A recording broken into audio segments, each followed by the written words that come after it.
Hello everyone, my brothers.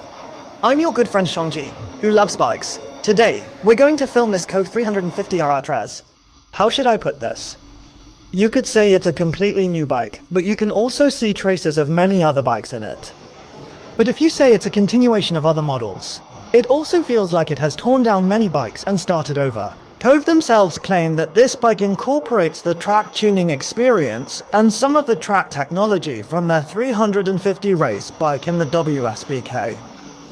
Because I came over after work today, I didn't bring a helmet or anything. So today, let's first take a look at its appearance and see how different it is from the previous Cove 321 and the Cove Genial. First, let's look at its overall appearance. The overall look is completely different. You can't find any trace of the 321 in its overall body design. If you had to say it resembles any other bike, it would be the tail. The rear fairing on this tail, to be honest, does look a bit like the 450s. It has a similar feel.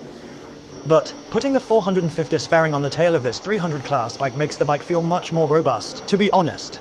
The overall side panels, the entire front end, and the winglets all feel more muscular and larger than the styling of the previous 321.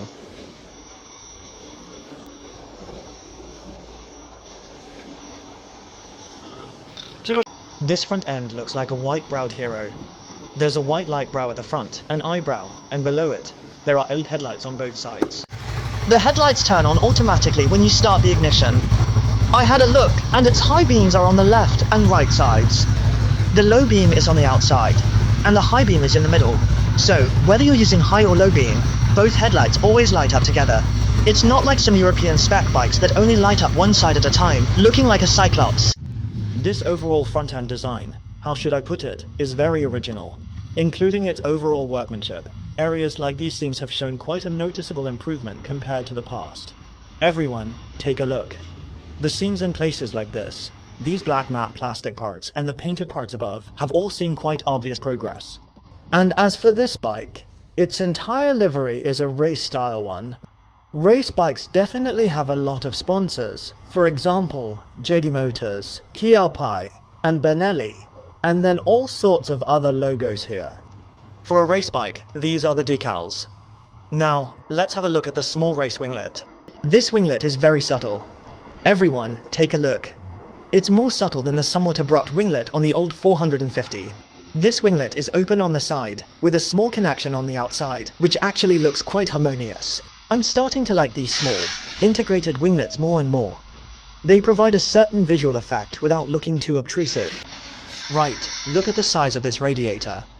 Bloody hell, it's massive for a 300 class bike. It has black, inverted front forks. Let's see, it's an adjustable shock absorber. And then the top yoke here. It even has a WSBK SST 300 inscription. This is a kind of racing identity plate. A symbol that this bike has genuinely competed on the track and possesses racing technology. In the past, like on the Aprilia, you know, that round thing in the middle on the Aprilia, right? In fact, many bikes that boast a racing heritage will have designs like this. Let's look at all these buttons. The workmanship is actually okay. The feel and quality of the one on the right don't seem as good as the one on the left. The one on the right still feels a bit like a generic mold, like this part here. Now let's look at the lever up here. This is probably the only 300 class bike to be fitted with this radial master cylinder and rounded lever. This kind of thing makes the bike look more sporty, more aggressive. Let's watch its startup animation. The volume is also good. It starts up with a cute, racetrack kind of vibe. The rev counter goes all the way to 14,000 RPM. This shows that Cove really cares about its current racing experience and being a racing brand. But Cove's presence in WSBK is really well deserved. Their own platform, their own engine, their own bike, winning places in WSBK themselves. To be honest, that's very impressive. Looking at the indicators, they seem the same as the ones on the 450R.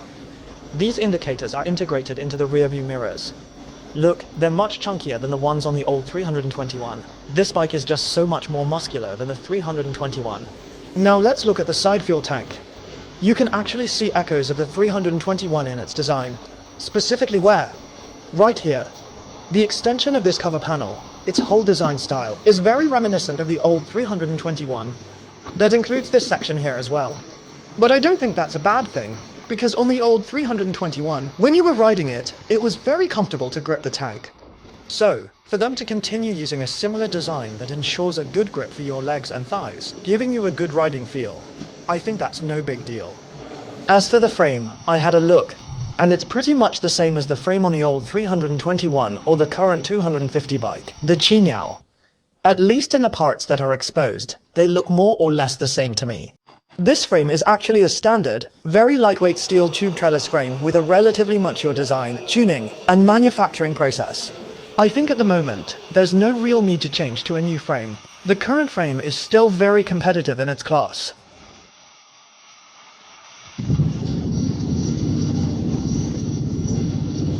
So this bike has probably used some of the same carryover parts, whether it's the rear view mirrors, indicators, or the tail fairing, in order to reduce the overall manufacturing cost of the bike, so they don't have to create new molds.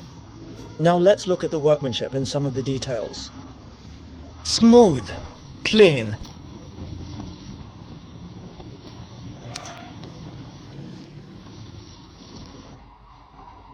It's much better than the older Chinese-made sports bikes. In the past, the edges on those were not very smooth. This bike is actually alright. And then, they've done some grinding on these welded areas, the places where the frame is welded. Although they haven't gone for a showy fish scale weld, they have still ground them down a bit so these areas don't look so ugly. I'd say this single-sided swing arm is similar to the 321S. It's just a guess, of course, as we don't have a 321 here. This bike has both a double-sided swing arm version and a single-sided swing arm version. But for this bike, I actually prefer the double-sided swing arm version, because this single-sided version has a high-mount exhaust design. When this bike first came out, I complained about it and expressed my dislike for it, because it's mid-pipe. The high-mount exhaust itself is fine, it looks cool, but I think the mid-pipe of the exhaust is not handled well. It clearly has a back pressure chamber underneath, the catalytic converter, and all that is down there, but it insists on extending a mid-pipe section out to have a high-mount exhaust here. And in order to expose this single-sided swing arm at the back, I feel it's a bit unnecessary. Why not just go for an underbelly exhaust? Right. Anyway, your catalytic converter and all that stuff is already underneath, right? I feel this part is a bit abrupt and not handled very well. Other than that, I don't really have any major complaints about this bike. I feel that, strictly speaking, this bike is a comprehensively upgraded version of the Cove 320R. It's got a new 350cc engine, some technology and tuning derived from the racetrack, and it gives you a completely new design. But in this design, you can still find some of Cove's past design style, and even some of the same molds. So after giving you a comprehensive upgrade in the entire bodywork, styling, power, and tuning, now we just have to see if the bike has any surprises in terms of price. I'll go and film a test ride video for everyone tomorrow. I was in a bit of a rush coming back from work today and didn't bring anything. So, I'll see you tomorrow. Right, let's now record the sound of this bike.